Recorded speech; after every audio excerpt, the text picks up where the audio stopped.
Oke, 5, 4, 3, 2, 1, let's go. Assalamualaikum warahmatullahi wabarakatuh. Kembali lagi di RK Sejarah. Tentunya masih tetap bersama saya, Bang Rey. Tempat dimana kamu dapat menemukan info-info tentang sejarah dan materi seputar sejarah hanya di RK Sejarah.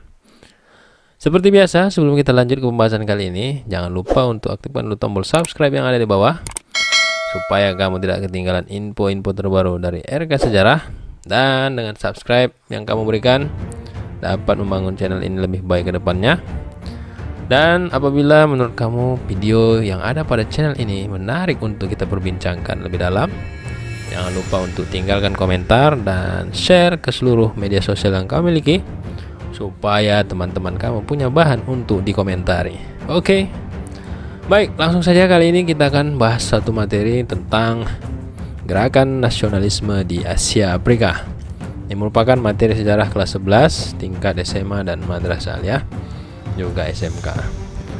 Nah, seperti apa pembahasan selengkapnya? Mari kita ke TKP. Oke, pada materi kali ini sebenarnya ada 3 pokok bahasan yang akan kita bahas tentang gerakan nasionalisme di Asia Afrika. Itu yang pertama adalah gerakan nasionalisme India, kemudian Turki, dan yang terakhir adalah gerakan nasionalisme di Mesir. Akan tapi pada video kali ini kita akan bahas gerakan nasionalisme yang pertama, yaitu yang terjadi di negara India. Nah, sebenarnya apa yang dimaksud dengan gerakan nasionalisme India? Jadi gerakan nasionalisme India itu merupakan sebuah periode kebangkitan perjuangan bangsa India melawan kolonialisme dan imperialisme Inggris di tanah India. Gerakan nasional ini dipelopori oleh tokoh-tokoh nasional India yang merasa terpanggil untuk membebaskan bangsanya dari belenggu penjajahan yang telah merampas hak-hak mereka sebagai manusia yang bebas. Nah, gerakan yang terjadi di India ini hampir sama seperti yang terjadi dengan Indonesia pada saat munculnya pergerakan nasional di Indonesia melawan tindakan kolonialisme dan imperialisme dari Belanda. Nah, lantas, apa yang menjadi latar belakang terjadinya gerakan nasionalisme di India ini? Yang pertama adalah terjadinya penderitaan yang dirasakan oleh bangsa India akibat penjajahan yang dilakukan oleh Inggris. Seperti yang kita ketahui bahwasanya sebaik apapun suatu negara dalam mengelola sistem pemerintahan yang diterapkannya di negara jajahannya, tidak dapat dipungkiri bahwa tindakan penjajahan itu adalah suatu hal yang dilakukan oleh suatu bangsa penjajah dengan merampas hak-hak yang dimiliki oleh negara yang dijajahnya. Oleh sebab itu, juga tidak dapat dihindari bahwasanya dalam pelaksanaan praktek penjajahan tadi, seringkali negara penjajah menerapkan sistem yang di luar dari hal kewajaran yang menyebabkan hak dari negara yang dijajahnya terampas. Kemudian berkembangnya kebudayaan barat yang dibawa oleh Inggris yang mulai menggerus kebudayaan asli India.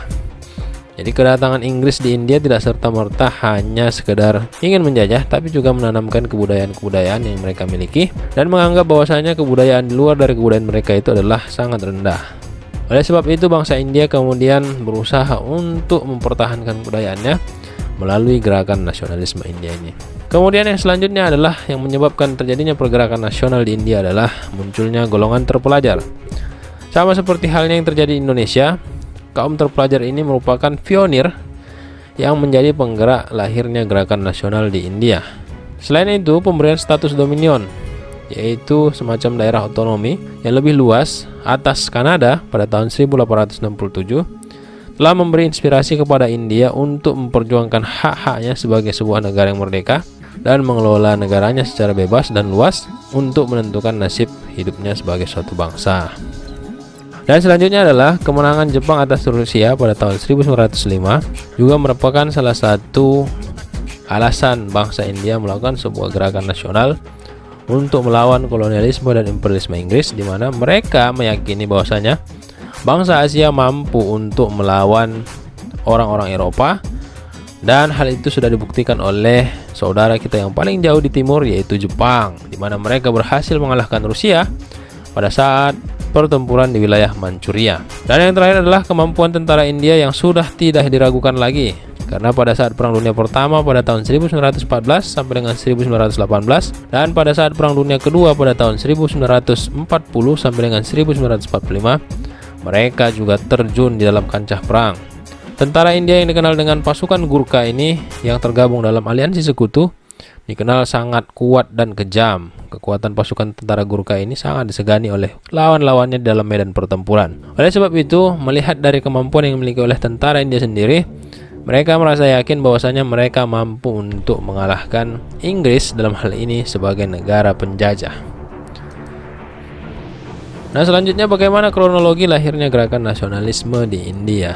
Kronologi lahirnya gerakan nasionalisme di India dapat kita lihat dari awal, yaitu munculnya pemberontakan Sepoy yang merupakan pasukan infanteri yang berasal dari kaum pribumi yang dibentuk oleh Serikat Dagang EIC pada masa kekuasaannya di India. Pemberontakan ini terjadi pada tanggal 10 Mei 1857 sampai dengan 1 November 1858. Adapun dampak yang ditimbulkan dari terjadinya pemberontakan Sepoy ini adalah yang pertama, EIC dibubarkan sebagai serikat dagang dan kekuasaan atas India diambil alih oleh kerajaan Inggris langsung, yaitu British Crown yang dipimpin oleh Ratu Victoria. Kemudian yang kedua adalah dampak yang ditimbulkan dari pemberontakan Sepoy ini adalah dibubarkannya kerajaan Mughal karena dianggap terlibat dalam pemberontakan tersebut. Pemberontakan Sepoy yang terjadi pada tahun 1857 sampai dengan 1858 ini telah menjadi dasar lahirnya kesadaran nasional dan politik di negara India sendiri. Nah, pemberontakan Sepoy ini kemudian menginspirasi tokoh-tokoh terpelajar untuk melakukan sebuah gerakan melawan kolonialisme dan imperialisme dengan menggunakan strategi-strategi yang lebih baik dan memadukan antara kekuatan politik dan militer. Setelah terjadinya pemberontakan Sepoy pada tahun 1858, maka muncullah kesadaran politik di kalangan rakyat India pada waktu itu. Diawali dengan berdirinya organisasi-organisasi pergerakan yang bersifat sosial keagamaan, yang moderat dan kooperatif terhadap Inggris, merupakan cikal bakal lahirnya pergerakan nasional di India. Pada tahun 1885, Alan Octavian Hume mendirikan organisasi politik pertama yang dikenal dengan All Indian National Congress atau Kongres Nasional India, yang berfungsi sebagai wadah untuk menampung aspirasi rakyat India. Nah, organisasi ini diharapkan mampu menjadi jembatan untuk mempertemukan keinginan rakyat India dengan pemerintah kerajaan Inggris. Akan tetapi, pada awal berdirinya organisasi ini tidak bertujuan untuk mendapatkan kemerdekaan dari pemerintah Inggris, melainkan hanya untuk mendapatkan kebijakan-kebijakan yang dianggap pantas terhadap rakyat India. Pada awal abad ke-20, gerakan nasionalisme yang terjadi di India mengarah kepada pergerakan-pergerakan yang lebih radikal dan keras. Salah satu contohnya adalah pergerakan yang dilakukan oleh Bhagat Singh, di mana Bhagat Singh melakukan tindakan yang sangat radikal, yaitu dengan memberikan teror terhadap pemerintahan Inggris, dan pada akhirnya dia dieksekusi dengan hukuman gantung pada tanggal 25 Maret 1931 bersama dengan beberapa temannya. Pada tahun 1903 sampai dengan 1911 muncul gerakan Swadesi, yaitu sebuah gerakan yang berinisiatif untuk mencukupi kebutuhan sendiri dengan usaha dan hasil sendiri, atau yang dikenal dengan self-sufficiency, yang kemudian mereka melakukan pengerahan massa untuk memboikot produk-produk Inggris dan menghidupkan produk-produk lokal. Gerakan Swadesi ini ternyata mendapatkan perhatian dari pemerintah Inggris sendiri. Pada tahun 1906, Kongres Nasional India menuntut perubahan ketatanegaraan, yaitu status dominion atau Swaraj atas India. Pada tahun yang sama, berdiri juga Liga Muslim India yang didirikan oleh Muhammad Ali Jinnah dan Liaquat Ali Khan. Dan di tahun 1909, tuntutan status India menjadi dominion atau Swaraj semakin kuat. Hal ini menyebabkan terjadinya aksi besar-besaran di India yang dilakukan secara masif oleh tokoh-tokoh nasional pergerakan India untuk menuntut status India menjadi sebuah dominion. Pada tahun 1920, Mohandas Karamchand Gandhi atau yang lebih dikenal dengan Mahatma Gandhi terpilih menjadi ketua Kongres Nasional India. Setelah terpilih menjadi seorang ketua, Gandhi melakukan sebuah terobosan, yaitu dengan mentransformasi Kongres menjadi sebuah gerakan massa atau rakyat yang lebih besar, dan yang kedua adalah memperluas jangkauan keanggotaan bahkan sampai ke kasta yang paling terendah, yaitu Sudra. Selanjutnya adalah fase pergerakan nasional India. Berdasarkan bentuk pergerakan yang terjadi di India pada waktu itu, maka pergerakan nasional di India dapat dikelompokkan menjadi beberapa fase. Yang pertama adalah fase non-koperasi.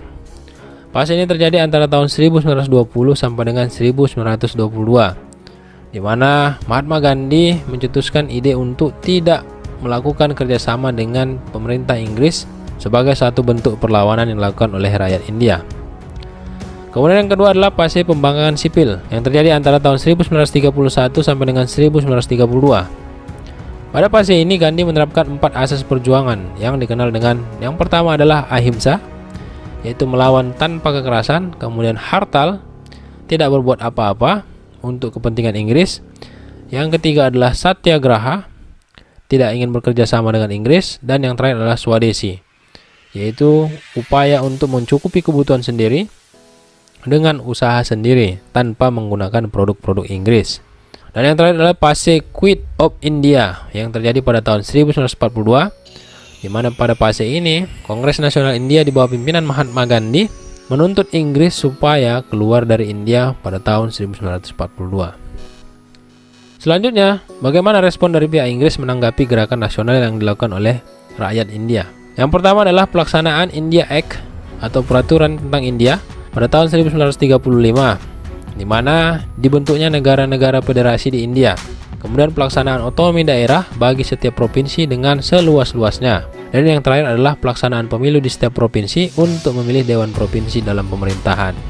Akan tetapi meskipun kebijakan itu sudah dikeluarkan oleh Inggris, rakyat India masih tetap menuntut status dominion atas India. Oleh sebab itu, pada tahun 1947, kerajaan Inggris mengesahkan status dominion kepada India. Maka sejak saat itu India mendapatkan status otonomi yang seluas-luasnya, bebas untuk mengatur konstitusinya berdasarkan status dominion yang diberikan oleh Inggris.